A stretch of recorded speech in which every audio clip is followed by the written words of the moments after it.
Mientras lo abro de nuevo. Entonces, ¿dónde está? Aquí. Ya vimos el método directo, el método indirecto, y hoy vamos a ver otro método que se ocupa para cierto tipo de argumentos, pero bueno, como tal, bueno, sí se le podría decir como es un método, pero no tiene un nombre en especial, y no se puede ocupar en todos los argumentos, solamente en cierto tipo de ellos que tienen una conclusión en donde, precisamente su conclusión es una condicional.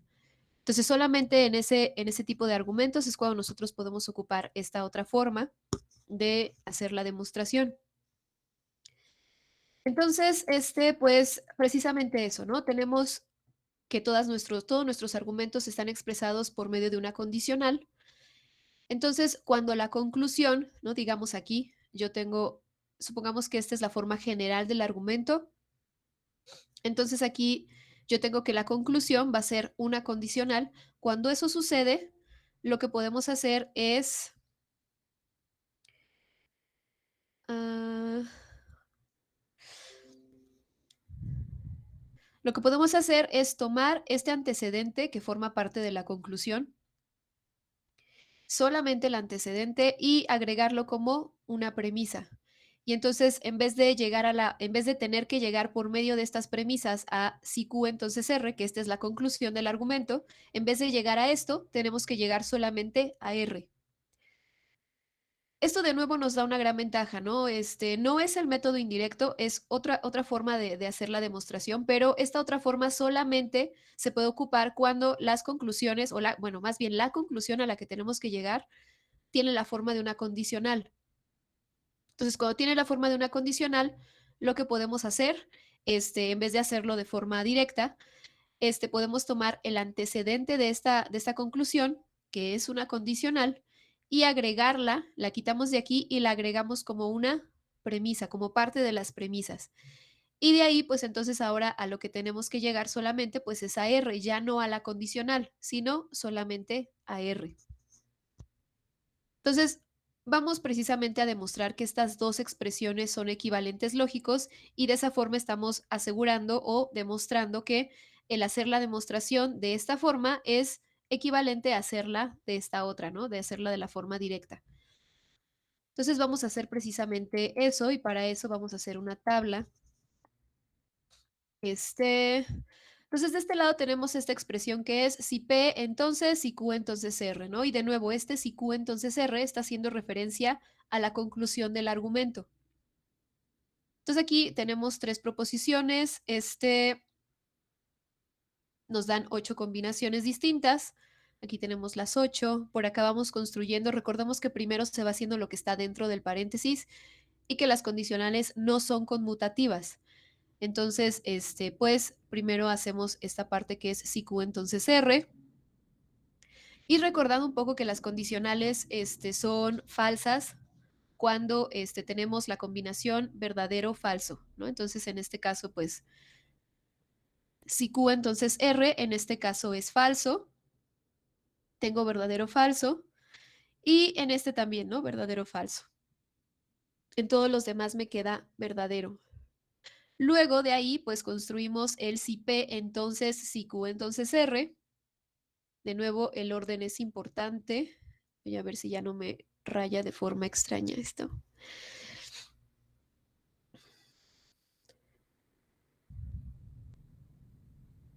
Ah, como que no quiere hoy.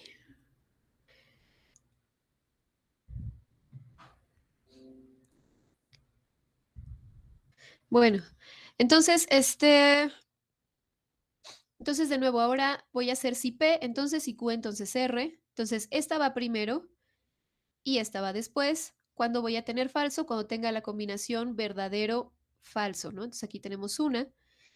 Y de este lado, pues tenemos verdadero, verdadero, verdadero, verdadero, arriba también.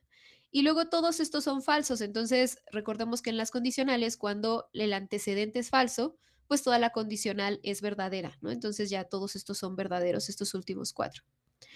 Entonces aquí ya tenemos la columna que representa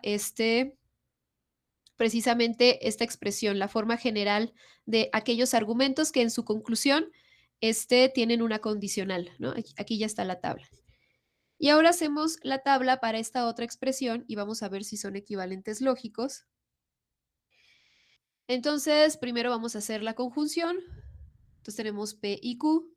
Por ahí recordando también un poco que para la conjunción, si alguna de las dos es falsa, pues ya la conjunción es falsa, ¿no? Entonces, de este lado, los primeros dos tenemos verdadero, verdadero, verdadero, verdadero, y a partir de ahí ya alguna de ellas es falsa. Aquí tenemos dos falsos y luego todos estos son falsos, ¿no? Entonces aquí todos estos ya son falsos. Y luego hacemos la condicional con R. Entonces esta va primero, luego esta. Entonces tengo verdadero, verdadero, nos queda acá verdadero, verdadero, falso, nos quedará falso, y luego todos estos son falsos. Entonces, de nuevo, en el antecedente tengo falso, sin importar que sea R, ya sabemos que toda la condicional es verdadera, entonces todos estos son verdaderos. Ya hicimos los valores resultantes de cada una de las expresiones y cuando hacemos la comparación es esta columna junto con esta, nos damos cuenta que pues son equivalentes lógicos. Para cada una de las combinaciones de valores de verdad nos devuelve el mismo valor de verdad cada una de las proposiciones. Entonces, ambos son equivalentes lógicos. Entonces, ¿qué quiere decir? Quiere decir que el hacer esta demostración del argumento de esta forma es equivalente a hacerlo de esta forma. Entonces, si así me cuesta trabajo, ¿no? Si digamos que en el método directo esto me está costando mucho trabajo, ¿qué es lo que puedo hacer? Ok, como la conclusión es una condicional, pues puedo tomar el antecedente de esta conclusión y añadirlo a las premisas. Solamente puedo hacer eso con la Q, la R no. Entonces, esa parte es importante, ¿no? Recordemos que en las condicionales no hay conmutatividad. Entonces, solamente es con la Q. Entonces, tomamos la Q y la añadimos. Denme unos 5 minutos, perdón, disculpa, unos 5 minutos y regreso.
Listo, ya regresé. ¿Siguen ahí? Sí. Sí, quién sabe. Ok. Sí. Ok, entonces, esta es otra forma de demostrar algunos argumentos, pero de nuevo esto solamente nos funciona cuando la conclusión es una condicional. Y de nuevo, ¿no? Esto no es conmutativo, entonces solamente podemos tomar esta Q y agregarla como premisa, ¿no? Con la R no podemos hacer lo mismo. Entonces, bueno, aquí ya está escrito en su forma general, ¿no? Considerando que esta P pues es la conjunción de todas estas premisas. Aquí está nuestro argumento, nuestra conclusión tiene forma de una condicional. Tomamos esta otra forma, nos permite tomar la Q, agregarla como una premisa y entonces solamente tener que llegar a R.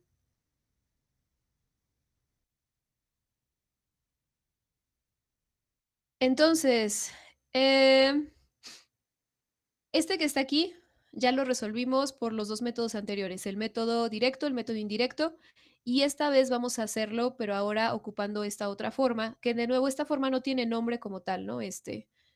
Sin embargo, sí es bastante útil algunas veces. Entonces, pues ya tendremos tres formas para poder hacerlo, ¿no? En particular, cada uno de los argumentos que tengan una conclusión en forma de condicional, pues tendremos tres formas de resolverlos.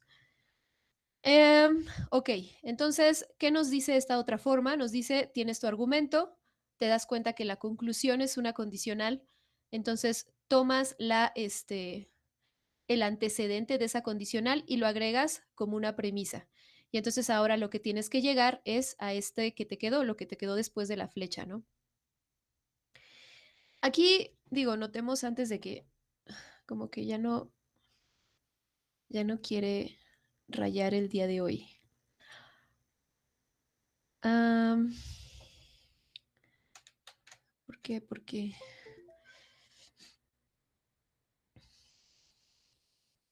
bueno, entonces, aquí notemos algo, por ejemplo, ¿no? Si quisiéramos hacerlo con el método directo, como tal, probablemente necesitaríamos hacer algunas equivalencias lógicas antes de poder encontrar algún patrón. A simple vista, bueno, no, este no es cierto. Aquí todavía podemos encontrar estos y estos, ¿no? Estaba confundiéndolo con el otro. Em, con el otro se va a ver más como esta ventaja del poder tomar esta parte, ¿no? Bueno, entonces tomamos esta P, la añadimos y aquí, si bien aquí podíamos empezar, me parece que en el método directo lo que hacíamos era tomar bueno, lo que hicimos fue tomar y aplicar esta parte del silogismo, esta regla del silogismo o el silogismo hipotético. Aquí también podemos hacer eso. Digo, aquí hay varias formas de resolver Entonces, en este caso, pues, recordemos, ¿no? Hay que declarar nuestras premisas. Entonces, declaramos las premisas. Aquí tengo estas dos. Puedo ocupar de nuevo ley del silogismo. Entonces me va a quedar, si tengo si P, entonces Q, y luego a su vez si Q, entonces S. Y este son el mismo, entonces puedo ocupar silogismo y ¿qué me queda? ¿Qué conclusión tengo? Es si P, entonces S. Ya que tengo si P, entonces S, ahora sí puedo ocupar esta premisa nueva que agregué, que es P. Y entonces con esta P puedo hacer modus ponens. Entonces de ese modus ponens voy a obtener a S. Entonces, si P, entonces S, y luego digo, tengo P, por lo tanto, concluyo S. Entonces, aquí tenemos modus ponens de 3 y 4. Y aquí, pues por ahí nos hace falta ocupar una, es esta que está aquí. Entonces la declaramos. Y ya que la declaramos, entonces aquí hay dos posibilidades. Este, Aquí, por ejemplo, lo que hice, pues fue tomar la contrapositiva de 6. Entonces sabemos que la condicional es equivalente lógico de la contrapositiva. Entonces, la contrapositiva, si tengo si P, entonces Q, entonces vamos a tener, si no Q, entonces no P. Creo que ya. Entonces, pues aquí ocupamos la contrapositiva. ¿No? Aquí tengo la condicional, es equivalente a si no Q, entonces no P. Esta es la contrapositiva. Entonces, hago eso con esta condicional, me queda la negación de S, entonces la negación de R. Y esta, por la ley de doble negación, pues es equivalente a si S, entonces no R. Y entonces, ya que tengo eso, aquí arriba yo concluí S, entonces puedo volver a aplicar modus ponens y tengo, por lo tanto, R. Y ya llegué a la conclusión que quería, ¿no? Ya llegué a esta parte. Hay varias formas aquí, por ejemplo, inclusive podríamos empezar definiendo esta premisa y de una vez ocupar P, ¿no? Digamos aquí como en un método alterno, definimos si P entonces Q, tomamos a P, podemos aplicar modus ponens directamente, entonces aquí nos quedaría Q por modus ponens, luego declarar a si Q entonces S, y entonces en 5 pues por modus ponens ya tendríamos a S, y entonces aquí vuelvo a tener dos posibilidades, ¿no? Lo hago así, o la otra, por ejemplo, aquí ya que llegamos a S, pues es precisamente representar a esta S como la doble negación de S, y ya que está escrita así, entonces por acá declaramos esta, si R entonces no S, ¿y qué estoy diciendo? Puedo ocupar modus tollens. Tengo si R, entonces no S. Ah, tengo no S. Por lo tanto, tengo no R, ¿no? Y de todas formas llegar a la conclusión. Entonces, hay varias formas de ocupar o de realizar este proceso. Este, ¿no? Aparte de tener como esas tres distintas formas para resolver también, pues, para cada uno de estas formas, pues, existen otras posibilidades de hacer la resolución, otros órdenes. Entonces, tenemos varias formas, ¿no? No hay una sola forma de hacerlo. Em, okey, dudas, preguntas hasta aquí. Vamos acá.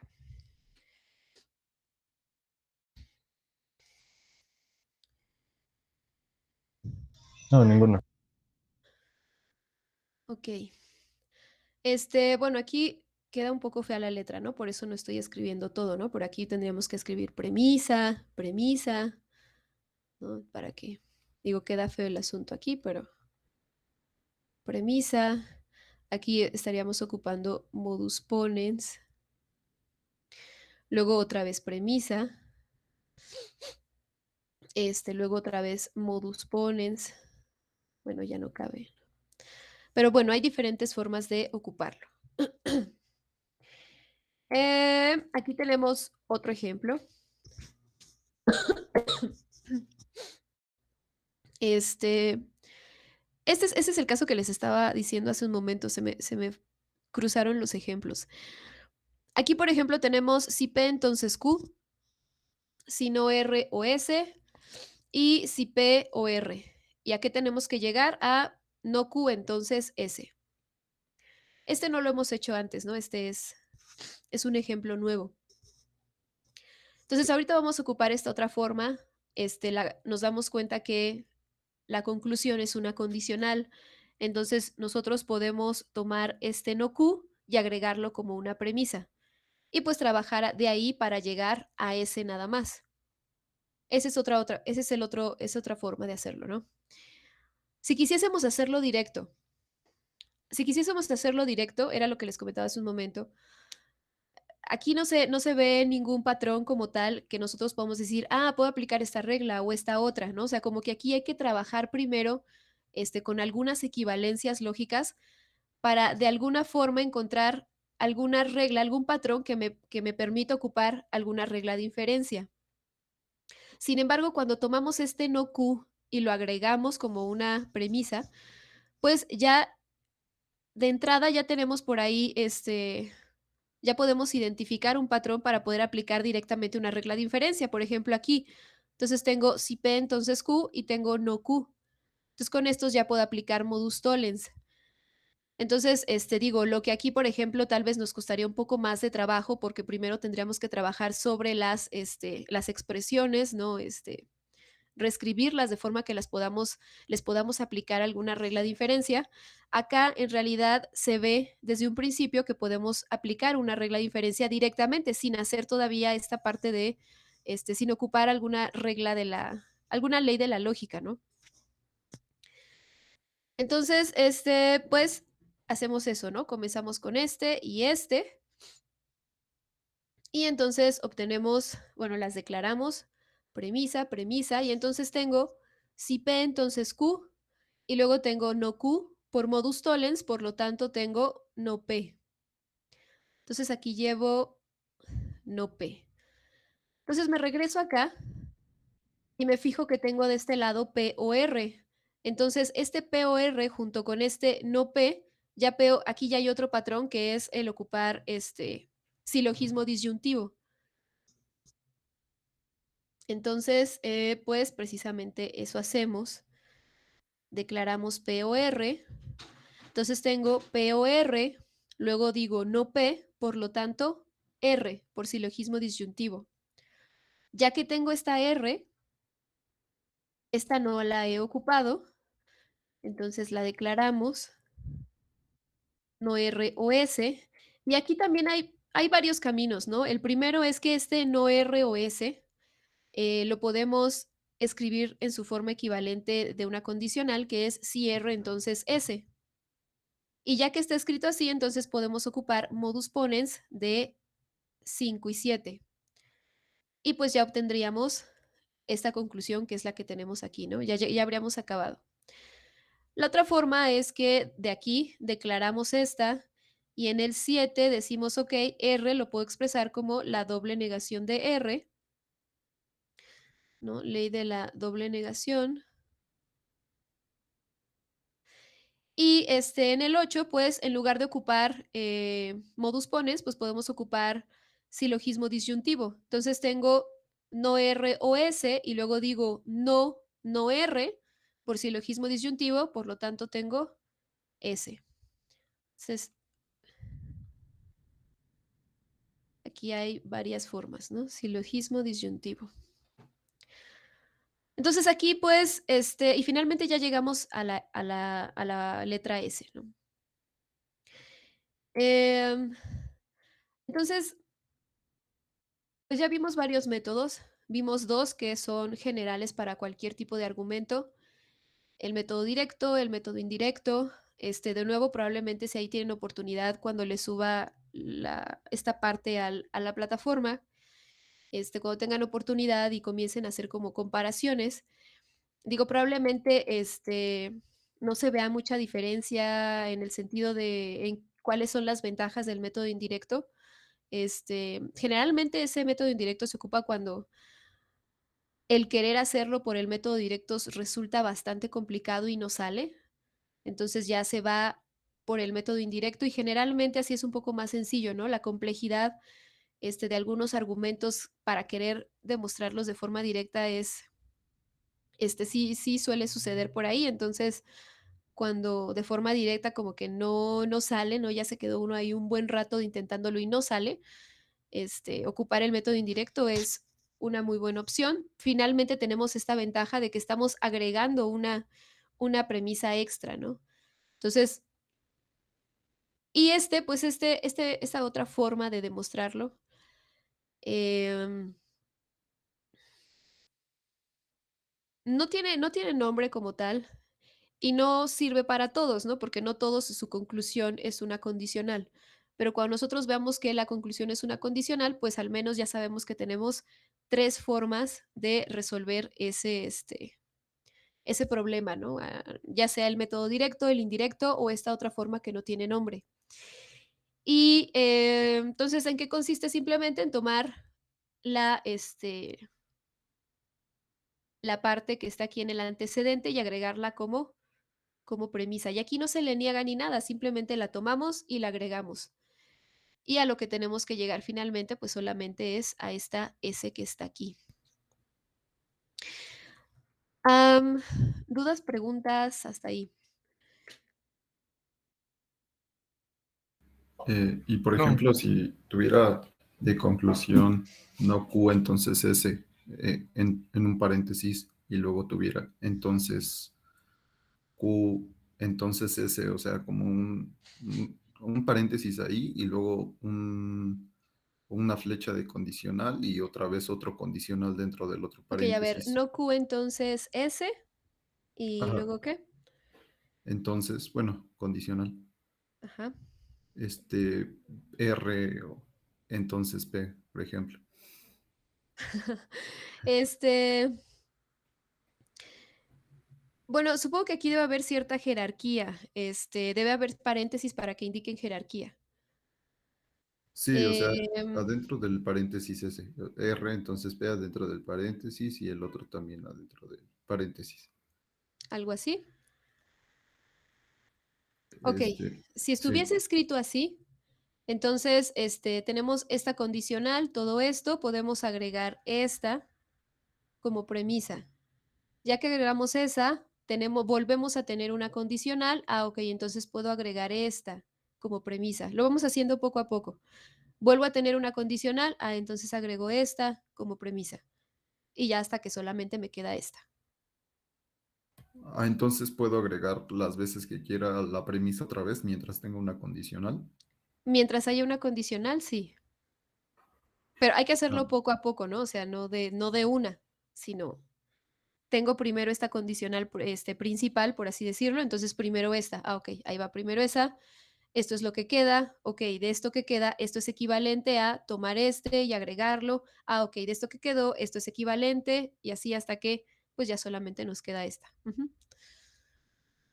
Eso sí es posible. ok, gracias. ¿Qué? ¿Hay alguna otra pregunta, duda?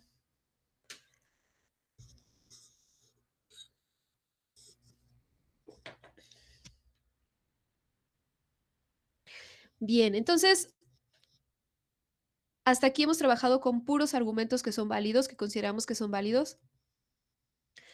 Y pues la idea es que no siempre es así. Entonces tenemos otras dos posibilidades. La primera es que el argumento no sea válido. ¿Qué quiere decir que no sea válido? Quiere decir que si mis argumentos son escritos de la forma, de esta forma, ¿no? Todas las premisas, entonces una conclusión. Quiere decir que si no es válido, que a pesar de que todas estas son verdaderas, la conclusión no es verdadera, no es falsa. Entonces, cuando eso sucede, el argumento no es válido. Entonces, recordemos que cuando hablamos de argumentos válidos y dimos esta definición de cuándo se consideraba que un argumento era válido, era cuando esta condicional era una tautología. Y cuando es una tautología, pues no cabe la posibilidad, no puede suceder. Si esto es una tautología, no puede suceder que antes de la flecha tenga verdadero y después de la flecha tenga falso, porque esa es la única ocasión en la que una condicional es falsa. Pero si yo tengo que esta condicional es una verdad, es una tautología, entonces no hay posibilidad de que suceda verdadero o falso. Pero bueno, no todos los argumentos son válidos y entonces cuando no son válidos, ¿qué es lo que sucede? Lo que sucede es que todas las premisas son verdaderas, pero la conclusión es falsa. Entonces, cuando eso sucede, la forma en la que vamos a demostrar que los argumentos no son válidos es por medio de un contraejemplo. Esto de los contraejemplos lo vamos a estar ocupando bastante todavía. Cuando hablamos de un contraejemplo, estamos hablando de algo en particular. Entonces, aquí hay varias cosas, ¿no? Cuando uno está diciendo y está hablando de demostraciones, y cuando uno tiene cierto enunciado que uno quiere demostrar, pues entonces se hace una serie de pasos, así como lo que hemos estado trabajando las clases pasadas, ¿no? Hay que ir declarando las premisas, que en el sentido real, si estuviéramos trabajando en el lenguaje natural, pues se tendría que decir, ok, tengo esta hipótesis, y pues a partir de estas hipótesis voy a ir deduciendo esto. Entonces, ese es el proceso cuando queremos demostrar algo en general, pero cuando tenemos un argumento que sabemos que no es válido, que no es cierto, entonces podemos dar un ejemplo en particular. Es decir, nosotros aquí, por ejemplo, para demostrar que el argumento no es válido, podemos dar una combinación de valores de verdad para P, Q y R, de forma que esta primera parte sea verdadera, que cada premisa sea verdadera y que la conclusión sea falsa. Y con eso demuestro que el argumento no es válido, porque con eso estoy diciendo que esta condicional no es una tautología. Entonces, para que este argumento sea válido, esta condicional debe ser una tautología. Pero si yo te digo, ok, toma estos valores de verdad, sustitúyelos y resulta que aquí me queda todo esto verdadero, falso, entonces quiere decir que existe al menos una combinación de valores de verdad para P, Q y R o para las proposiciones que tengamos aquí, de forma que esto es verdadero y esto es falso. Y entonces ahí, pues ya la condicional es falsa. Entonces el argumento no es válido. Esta parte es bastante, digo, no es tan metódica como lo que hemos estado haciendo antes. De hecho, en general, el dar el contraejemplo no es tan metódico como hacer la demostración en general. Usualmente hacer la demostración en general toma mucho más esfuerzo, toma mucho más tiempo que, pues, si resulta que es falso, el dar el contraejemplo a veces es muy sencillo. Entonces, pues, ¿cómo vamos a construir el contraejemplo, no? Supongamos que nos dicen, ok, demuestra que el argumento no es válido. Ah, ok, entonces, ¿qué es lo que tengo que demostrar? Tengo que demostrar que esta condicional existe, para esta condicional va a pasar que todo que está antes de la flecha es verdadero y lo que está después de la flecha es falso. Eso es lo que tengo que demostrar. Entonces, siempre voy a empezar por esta parte, siempre voy a empezar por la conclusión. Digo, no hay un método tan específico, tan estricto como para las demostraciones de que un argumento sea válido, pero sí se necesita cierto protocolo, ¿no? Digámoslo así. Entonces, vamos a empezar por la conclusión y vamos a considerar que es falsa. Entonces voy a decir, ok, no R es falso. ¿Qué pasa a R entonces? ¿Qué valor de verdad tiene R? Ah, ok, R es verdadero. Ok, ahí ya voy empezando a dar la combinación. Entonces voy a decir, ok, R es verdadero. Ok, aquí dibujo verdadero. Y voy a quitar, ¿dónde está? Voy a quitar esta de aquí para que no se confunda. Entonces empezamos con esta parte. Siempre se empieza aquí. Y ya voy teniendo que R tiene que ser verdadero. Ok, entonces R tiene que ser verdadero. Y aquí es en donde empieza un poco esta parte, como cuando veíamos, o no sé si alguna vez llegaron a estudiar química y entonces se tenía que hacer el balanceo por tanteo. Entonces aquí es algo parecido, ¿no? Que uno iba por ahí colocando los números e iba viendo que coincidieran las cuentas, ¿no? Entonces aquí es algo parecido. ¿Qué es lo que quiero? Quiero que todo lo del lado izquierdo, todo lo que esté antes de esta flecha, todo lo que son premisas, que cada una de mis premisas sea verdaderas. Si cada una de mis premisas es verdadera o cada una de mis hipótesis es verdadera, entonces la conjunción de todas ellas será verdadera. Eso es lo que quiero. Para precisamente poder decir, oye, aquí te estoy dando una combinación para la cual, pues, esta condicional es falsa, por lo tanto no puede ser un argumento válido, ¿no? Entonces, aquí ya tengo que R, pues, tiene que ser verdadero. Y pues aquí, podemos ya sea, aquí ya depende, ¿no? Podemos empezar, hay que empezar de la expresión que nos permita deducir más fácilmente qué tiene que ser su valor de verdad. Entonces, por ejemplo, aquí pues tal vez puede ser un poco confuso, ¿no? Entre le pongo verdadero o falso, quién sabe. Digo, tampoco hay tantas opciones, ¿no? O P es verdadero o falso y no hay más, ¿no? Y para Q igual. Pero bueno, de todas formas, siempre hay un lugar donde podemos empezar que es más sencillo. Entonces, por ejemplo, aquí puedo empezar de este lado, puedo decir, ok, P y no Q, aquí me está indicando que P y no Q es una premisa. ¿Cómo sé que es una premisa? Porque ambas están dentro de un paréntesis y aquí está una I. Entonces tengo dos premisas, tengo dos hipótesis, esta y esta. Cada una de ellas debe ser verdadera. Ahora, aquí adentro también me facilita que tengo una conjunción, eso significa que este y este ambos deben ser verdaderos. Entonces, ¿qué estoy diciendo? P debe ser verdadera y no Q debe ser verdadera. No estoy diciendo no Q debe ser verdadera. ¿Qué significa que Q debe ser falsa? Y ya estoy dándole un valor de verdad a P. Entonces, en teoría, este es mi posible contraejemplo. Entonces, tengo que asegurarme que todo esto me dé verdadero y este falso. Entonces, aquí ya llevo verdadero, verdadero. Toda esta premisa ya es verdadera. Ahora, ¿qué pasa aquí? Yo sé que P es verdadero y que Q es falso. Entonces, primero jerarquía de pues la jerarquía de los paréntesis. En este caso, primero hago si Q, entonces R. En este caso tengo falso, verdadero, que tengo verdadero, y luego tengo si verdadero, entonces verdadero. Toda esta es verdadera. Entonces, esta premisa es verdadera, esta también, pero a pesar de eso, la conclusión es falsa. Por lo tanto, toda la condicional es falsa y eso significa que no es una tautología y así pues concluimos que no es un argumento válido. Entonces, ¿qué combinación me dio eso? ¿Quién es el contraejemplo? El contraejemplo es esta combinación de valores de verdad para P, Q y R.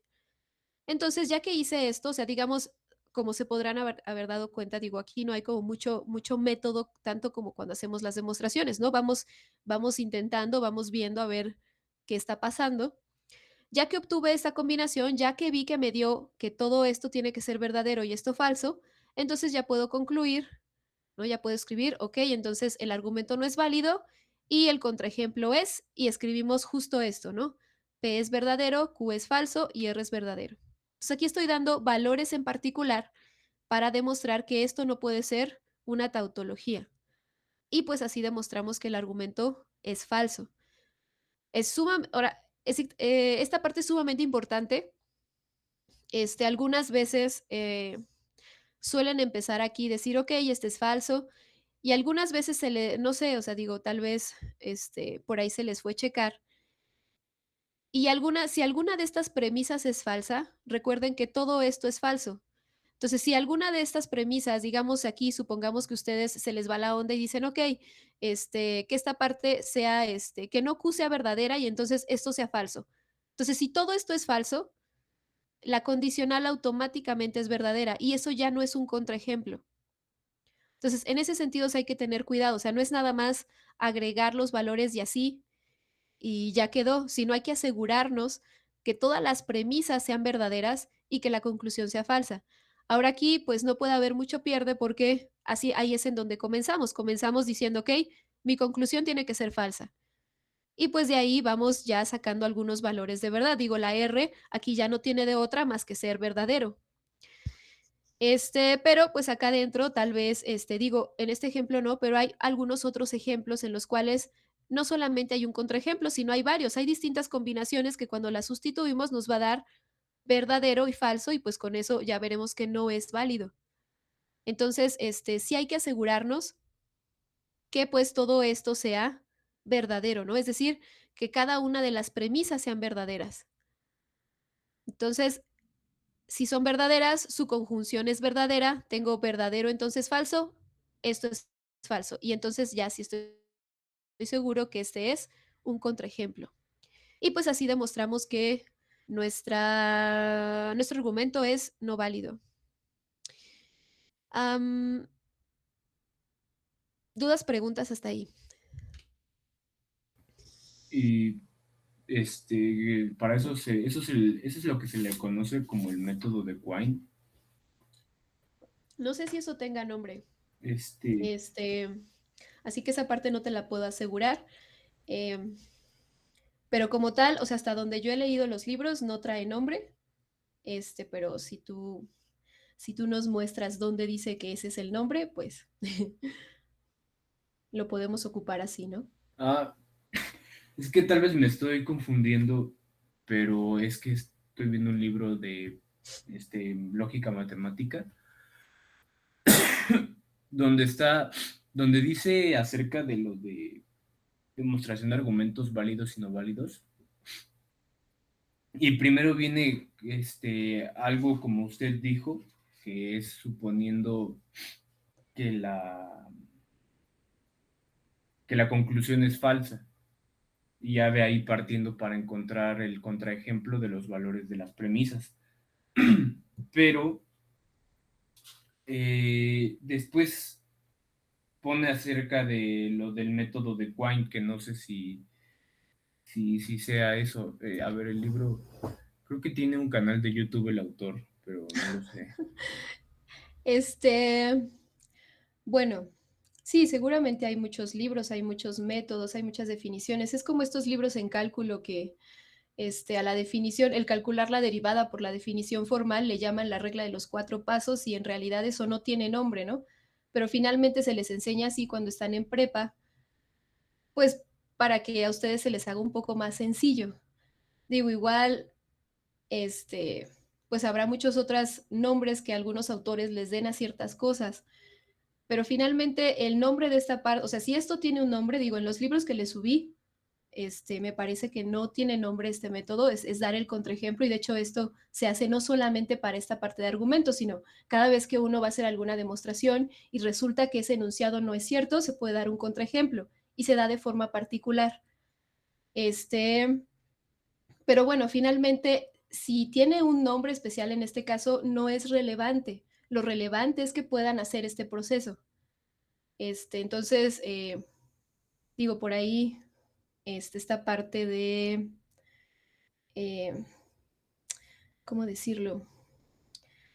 Ah, ah, ah, O sea, está muy padre que puedan leer otros libros, los canales de YouTube. Digo, yo no recomiendo tanto los canales de YouTube porque muchas veces, digo, un libro como tal, este, pues está revisado, ¿no? Por ahí habrá fe de ratas. Digo, un canal de YouTube no tiene una, como tal, no hay una revisión tan estricta como para un libro, ¿no? Entonces por ahí hay que tener también un poco de cuidado. Ahora, si esta parte tiene nombre o no, o sea, hasta donde yo sé, es simplemente dar el contraejemplo y es un proceso general, o sea, no es nada más para esta parte. Hasta ahí es a donde vamos a abarcar nosotros. O sea, lo que me interesa es que aprendan a hacer esta parte. Más allá, digo, si esto en algún libro le ponen un nombre, bueno, eso ya es como algo extra, ¿no? Pero lo que me interesa es que aprendan a hacer precisamente esto. Y como tal, dar el contraejemplo, pues es eso, dar el contraejemplo.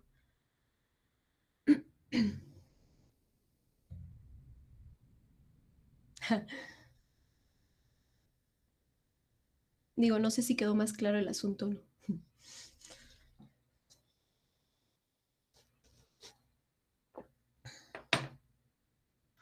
Sí, Ok. Entonces sí, tengan un poco de cuidado con los canales de YouTube. De nuevo, ¿no? Ah, una nota paréntesis en particular para estas cosas de YouTube, ¿no? O sea, mi sugerencia es que ocupen los libros. Ah, las reglas que vimos durante sus tareas, durante sus exámenes. Si hay otras formas, si hay otras reglas, sí las hay. Hay otras reglas más que no vamos a ver nosotros, pero con las que les di, con eso es más que suficiente para que puedan resolver las cosas. No podemos verlo todo, es una introducción a la teoría a lógica, es solamente una introducción, no vamos a verlo más allá de una introducción. Si ustedes tienen la oportunidad de leer más sobre el asunto, pues estaría increíble, ¿no? Es para ustedes, eso es para ustedes. Con respecto a los canales de YouTube, tengo un poco de conflicto con ellos porque a veces no sustentan lo que están diciendo, ¿no? No hay como un sustento, entonces lo ocupan de forma así como muy operativa. Y yo sé que algunas veces los estudiantes están así como de el menor esfuerzo posible y listo, vámonos ya. Em, pero creo que el proceso de aprendizaje requiere más, o sea, si realmente quieren aprender algo, probablemente el que tengan muchas definiciones, muchos nombres, no importa tanto como que ustedes puedan comprender el proceso. O sea, si ustedes comprenden el proceso, aunque no tengan el nombre del proceso, si ustedes comprenden el proceso, es mucho más importante que tengan un nombre. Entonces ustedes pueden decir, ah, ok, es que este proceso se llama tal. Ok, pero si no comprenden el proceso, no tiene mucha relevancia que sepan el nombre, ¿no? Entonces a mí me interesa más que sepan hacerlo a que haya por ahí un nombre, ¿no? De, ah, estoy ocupando tal cosa. Digo, particularmente con esta parte de los contraejemplos, es algo que se hace en general, ¿no? En todos los libros de matemáticas encontrarán esta parte de, aquí está el contraejemplo.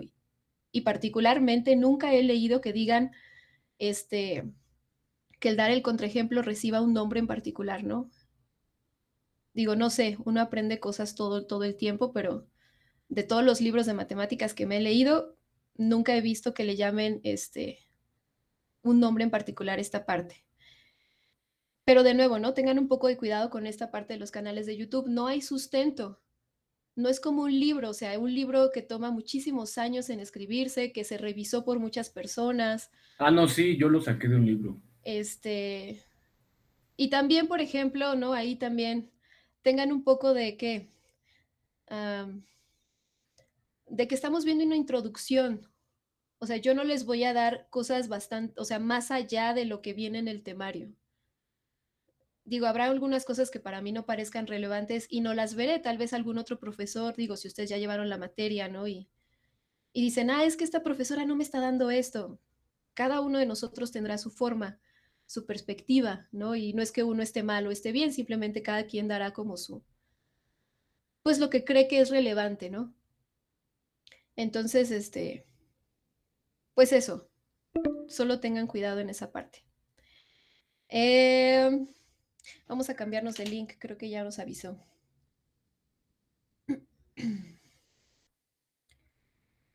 Sí, ya nos avisó, cambiémonos de link. a una contradicción. Y cuando eso sucede, pues decimos que las premisas son inconsistentes. Nos lleva a una contradicción porque no podemos concluir nada, ¿no? De nuevo, aquí cuando esté escrito así, todavía está ahí la posibilidad de que tal vez esta no sea la conclusión, pero tal vez sí exista otra conclusión, y que tal vez solo haya que reescribir, ¿no? Eh, pero bueno, habrá algún conjunto de premisas que juntas nos lleven a una contradicción, que no sea posible que todas sean verdad al mismo tiempo. Y cuando eso sucede, pues sí tenemos que hacer o ocupar de nuevo las reglas de inferencia. Entonces, cuando vamos a dar el contraejemplo, ya sea aquí, de hecho, vamos a trabajar mucho con esta parte de contraejemplos durante prácticamente todo el semestre.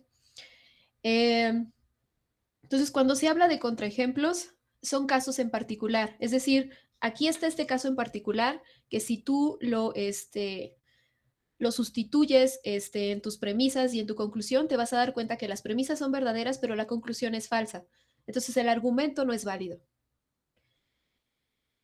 Y este es uno de los pocos casos en los que no hay que hacer tanto método, ¿no? O sea, finalmente lo que vamos haciendo, pues, es esta construcción, pero es como al tanteo, ¿no? En realidad aquí no hay tanto protocolo como lo tenemos acá, de esta cosa tan metódica que se hace cuando se hace una demostración. Entonces, bueno, aquí en los contraejemplos sí tenemos un poco más de flexibilidad, de poder hacer este tipo de cosas, de experimentar, algo que probablemente tal vez no tanto en una demostración, ¿no? En una demostración sí debe haber ciertas cosas, deben aparecer ciertas cosas, debe estar escrito de cierta forma. Y pues para el contraejemplo no, o sea, nosotros podemos empezar de aquí. Eso sí, ¿no? Siempre debemos empezar de esta parte, tomando en cuenta que la conclusión sea falsa, asegurarnos que las premisas son verdaderas y con eso es suficiente, damos el contraejemplo, este es el contraejemplo, esta combinación de valores de verdad, y ahí habremos terminado, ¿no? O sea, ya con eso es suficiente decir, ok, este argumento no es válido. Y de nuevo, ¿no? Aquí todavía cabe la posibilidad de que pues tal vez estas premisas me lleven a otra expresión y no necesariamente a que tal vez por eso aquí esto no sea válido, ¿no? Sin embargo, hay otro caso que es cuando las premisas, pues el hecho de considerarlas todas juntas como verdaderas no me va a llevar a nada, no puedo tener ninguna conclusión, de hecho me llevan a una contradicción. Y cuando eso sucede, pues estas premisas se llaman inconsistentes. Entonces, aquí, cuando nosotros queremos demostrar que un conjunto de premisas es inconsistente, que no puedo obtener una conclusión, este, entonces, aquí sí se tiene que ocupar otra vez esta parte de las reglas de inferencia, pero es en el mismo sentido, ¿no? Es identificar patrones, ocupar tal vez en algunas ocasiones leyes de la lógica para poder que se vea de la forma en la que pueda aplicar alguna regla. Y a lo que tenemos que llegar es a F0, es decir, a una contradicción. Es decir, estas premisas juntas, si las consideramos como verdaderas, no me llevan a nada, no puedo concluir nada. Es decir, no pueden ser verdaderas todas al mismo tiempo, ¿no? Y pues, de nuevo, en este caso, pues sí habrá este, que ocupar las reglas de inferencia. Entonces, aquí tenemos un ejemplo. Tenemos si P entonces Q, si P entonces R, si Q entonces no R y P. Entonces vamos a demostrar que este conjunto de premisas son inconsistentes, es decir, me llevan a una contradicción. Entonces comenzamos aquí. Si se dan cuenta, aquí tengo, por ejemplo, si P entonces Q y de este lado tengo si Q entonces no R. De alguna manera, con estas dos ya tengo un patrón en donde puedo aplicar silogismo hipotético o ley del silogismo. Hay varias formas de hacerlo. Aquí, por ejemplo, también bien podrían decir, ok, yo empiezo con si P, entonces Q y luego P para aplicar modus ponens. De nuevo, ¿no? Aquí no hay una sola forma. Entonces, en este caso yo tomé esta y esta que está de este lado. Las tomé como, las declaré, son premisas. Y de nuevo, pues puedo determinar el patrón. Aquí está el patrón, aquí está el Q, aquí también. Entonces, por silogismo hipotético, pues voy a concluir si P, entonces no R. Y ya que tengo esta, pues ahora sí voy a ocupar esta P, la declaro, obtenemos precisamente ¿cómo se llama? Obtenemos precisamente el no R por modus ponens, ¿no? Entonces tengo si P, entonces no R, y luego digo P, por lo tanto tengo no R. Y ya aquí ya obtuve una no R y nos damos cuenta aquí arriba que tengo un si P, entonces R, que de hecho no hemos ocupado.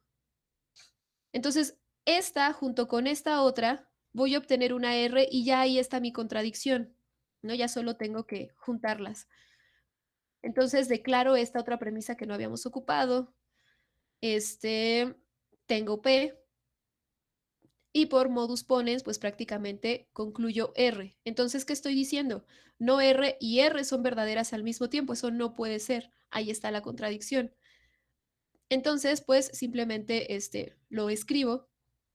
Tomo la regla de conjunción, R y no R, y esto pues va a ser F0, ¿no? Es lo que estábamos buscando. Entonces, cuando un argumento no es válido,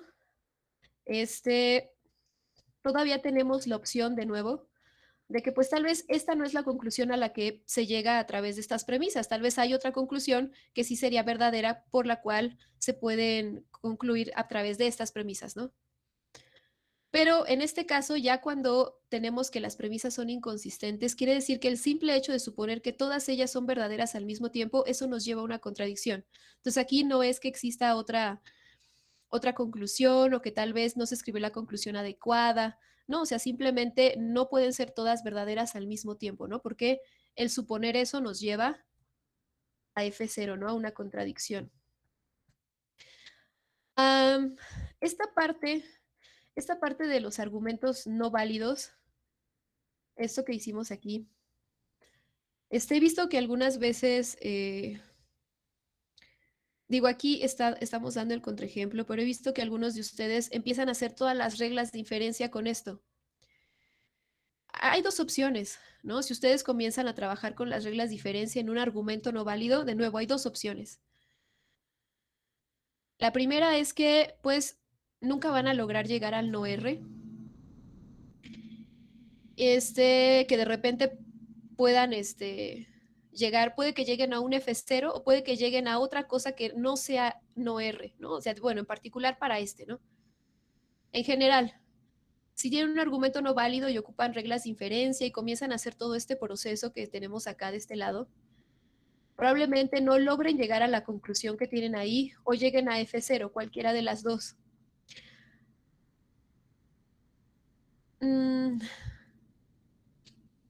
Si llegan a F0, pues esa parte es válida, ¿no? Es decir, ya llegaron a F0, ¿no? Se aseguran que todos los pasos que tienen son correctos, ya llegué a F0, ¿sabes qué? Este argumento no es válido, ok. Pero si resulta que es uno de esos argumentos en los cuales está esta otra posibilidad de que llegan a otra conclusión que no es esta, entonces esa no sería una forma para demostrar que no es válido, sí habría que dar el contraejemplo. Entonces ahí sí hay que tener también un poco de cuidado con esas posibilidades, ¿no? Digo, mi sugerencia es que pues den el contraejemplo, pero también he visto que se lanzan a hacer toda la parte de las reglas de inferencia con esto. Entonces, de nuevo, ¿no? Hay dos opciones. Digo, nunca van a llegar a la conclusión que sea aquí,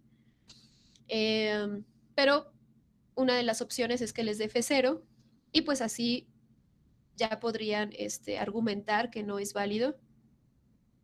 Y la otra, pues es que les dé otra conclusión, no les dé F0 y que por más que intenten que les dé F0, no hay F0 aquí, estas conducen a otra conclusión, entonces si empiezan como en ese, si les toca ese caso, dejarlo así estaría incorrecto, ¿no? Sí habría que dar el contraejemplo.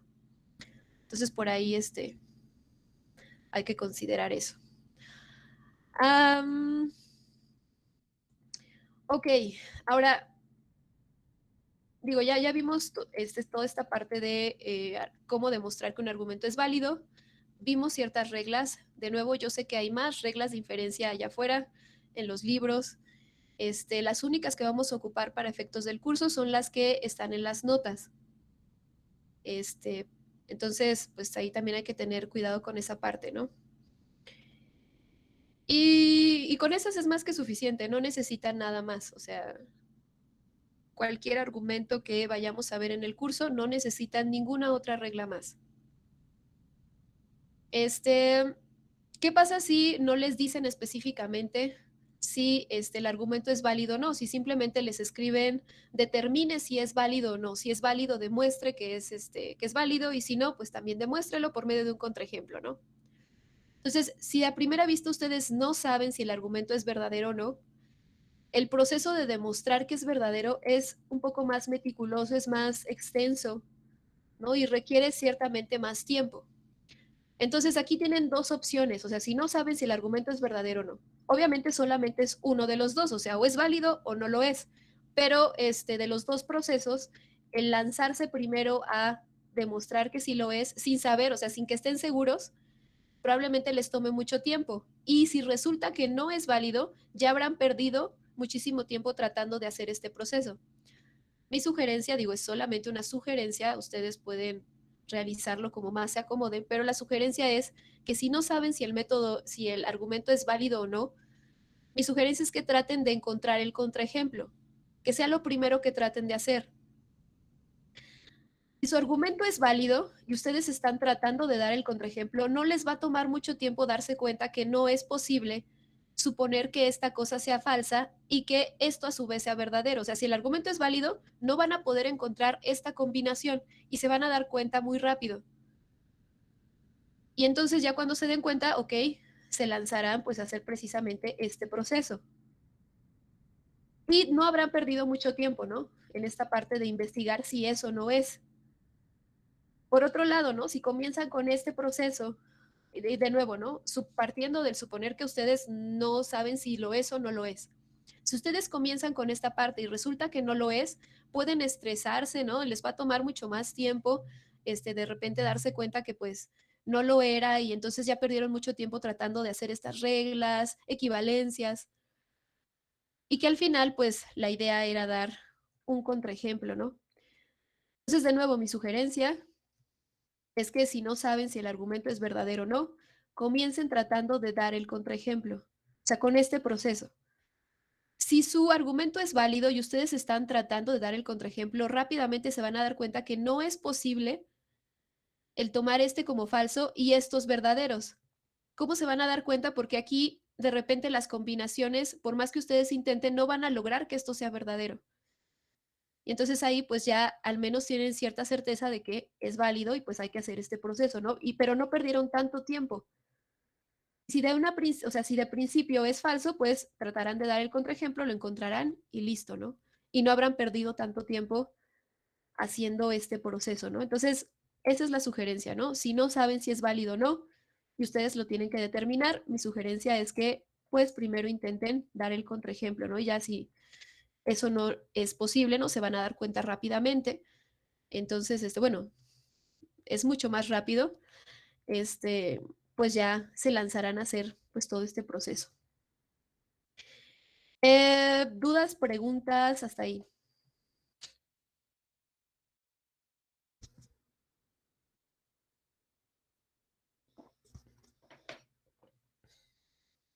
No, creo que no.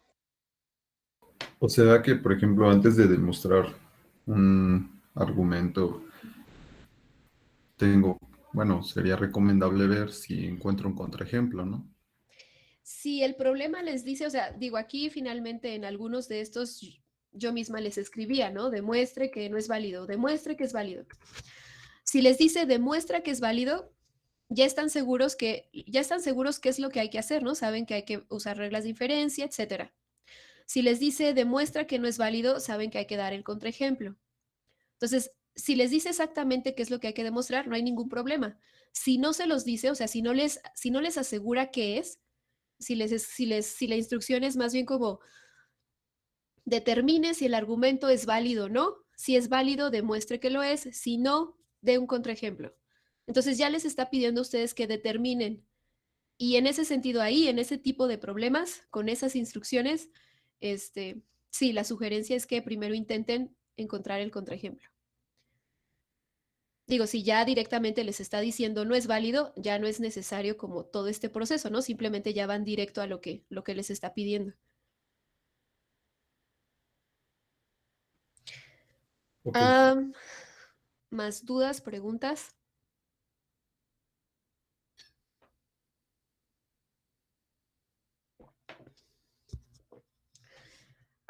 Aquí, ok. Este argumento que está de este lado, este no lo habíamos hecho por ningún otro método. Em, este. Entonces, intenten hacer en los minutos que nos quedan este argumento por el método directo. Traten de hacerlo por el método directo y si alguien lo tiene, pues lo puede presentar y lo tomo ya como participación, ¿no? Este que está aquí por el método directo, no el indirecto, solamente el directo. De hecho, tampoco son tantos pasos, ¿no? Pero igual intenten hacerlo. Ya si alguien quiere presentarlo, pues me dice y lo revisamos.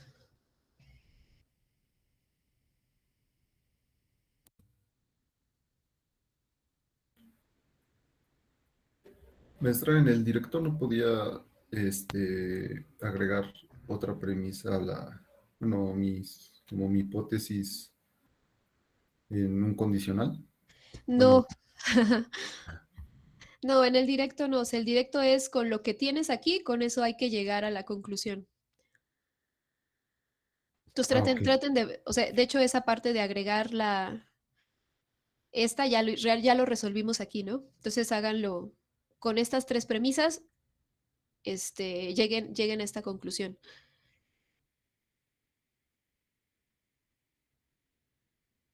Ya si alguien lo termina, lo puede presentar, lo checamos y si está bien, pues puede contar como participación.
Battery 60%.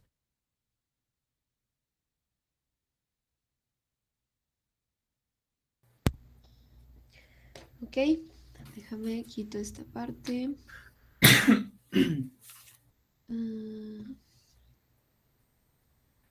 Listo, ya puedes presentar. Sí. ¿Me permite tantito? Nada más tengo que abrir un programa para Ok, poder presentar. sí.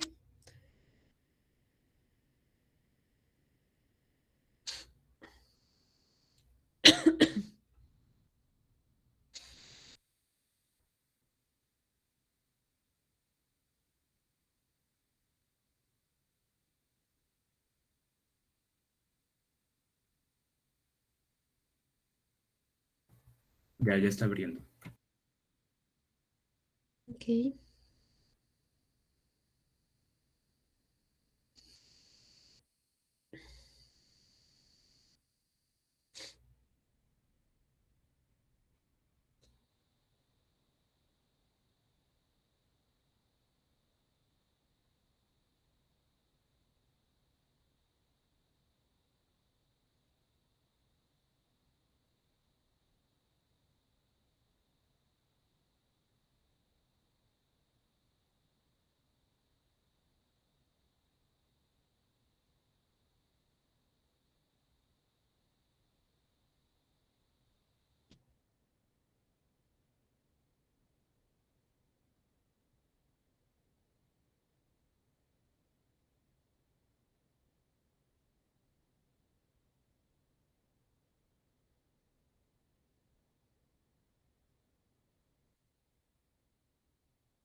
Yo sí dejé. Ya, ¿dónde se fue su compañero? Ok. Una disculpa si, si aclaro la garganta o toso muy seguido. Estoy Ah, ok, no, no hay problema. enfermo.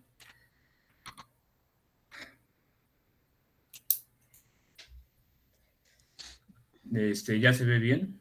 Ahí. Sí, sí, ya se ve. Vamos a...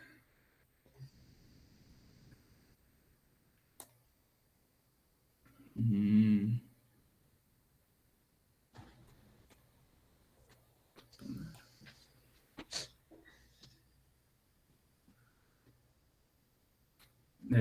Bueno, el ejercicio decía que si P, entonces Q,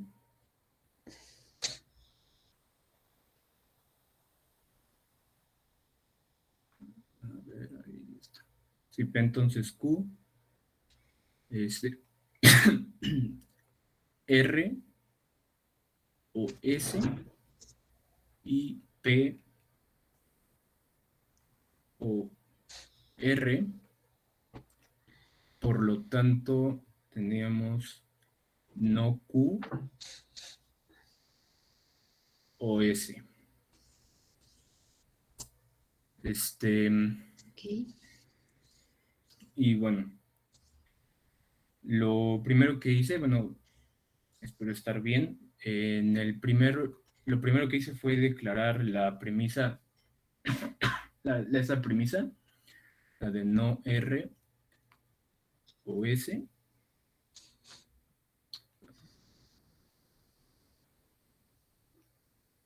Y también la tercera, P o R.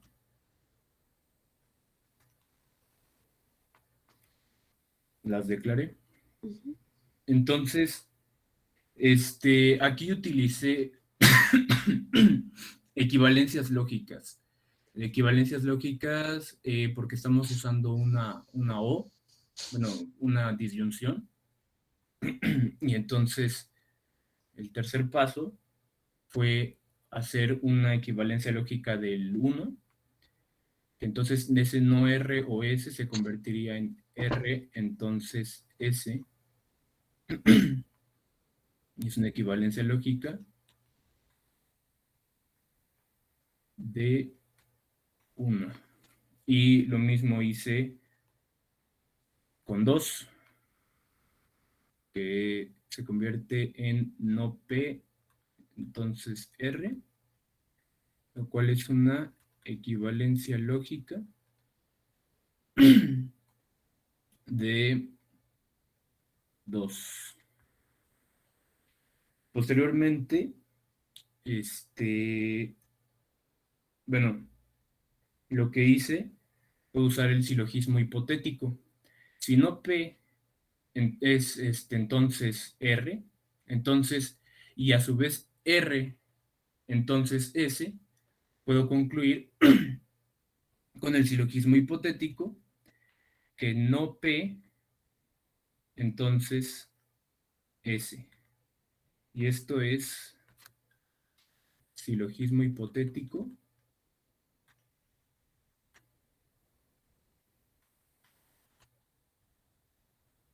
de, bueno, en este caso sería de 4 y de 3.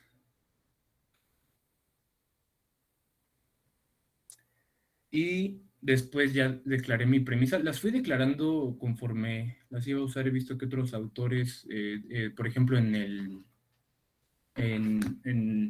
Rosen, a veces lo que hacen es poner primero todas las premisas en algunos ejercicios, en otros lo hacen así uso por uso. Entonces, ya después utilicé la otra premisa, que diría P, entonces Q. Esta es mi premisa. Y después apliqué aquí la contrapositiva, que sería no Q, entonces no P. La contrapositiva de 7, perdón, de 6. Entonces, aquí vuelvo a aplicar lo que es silogismo hipotético del 7 y del 5, y me queda que si no Q, entonces no P, y no P, entonces S, puedo concluir, ahí me quedo medio feo, voy a poner el último paso en rosa, puedo concluir, no me quedo más feo, que no Q, entonces S, por silogismo hipotético de 7 y de 5. Y pues ya entonces así quedó. Ok. Este. Por ahí hace falta un paso nada más. Ahí en la parte de. Déjame ver dónde estaba. Cuando haces la equivalencia lógica en el 2, del 2 al 4, cuando haces P o R, por ahí te estás nada más saltando un paso, ¿no? Ahí iría un paso que sería ver a P como la doble negación de P o R, y entonces ahora sí lo pasas Bueno, al no sí. P, entonces R. La ley de la doble negación se agregaría otro paso, sí, cierto. Sí, por ahí hay que agregar otro paso y ya con eso lo puedes pasar. Y listo. Sí. No es necesario escribir SQED. Bueno, es que Ok. está bien. Listo. ¿Dudas, preguntas? Espera, no lo quites. Tal vez tus compañeros Perdón. quieran tomar una captura de pantalla o algo así. ¿Dudas, preguntas de los demás? Hay solo una, pero muy fuera de eso. ¿El QED qué significó? Es quod erat demonstrandum, pero no, eso se usa más en matemáticas. Veo en demostraciones de desigualdades y así. Cualquier Sí, demostración, pero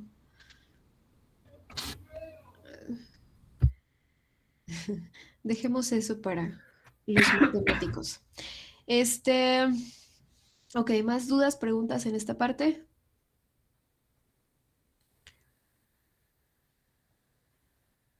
Ok, supongo que ya le habrán tomado captura de pantalla para que lo tengan por ahí en sus notas, apuntes. Espera, deja, copio tu nombre para la participación. ¿Dónde está?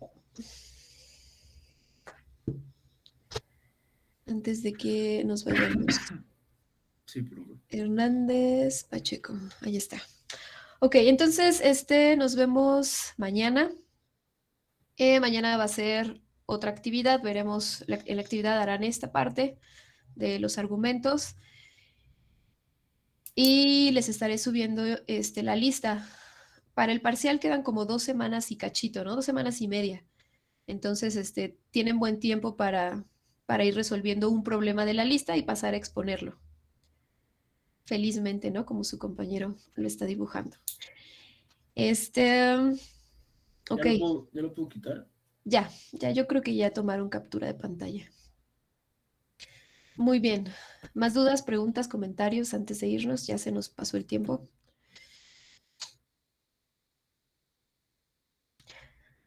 Listo, entonces nos vemos mañana. Hasta luego.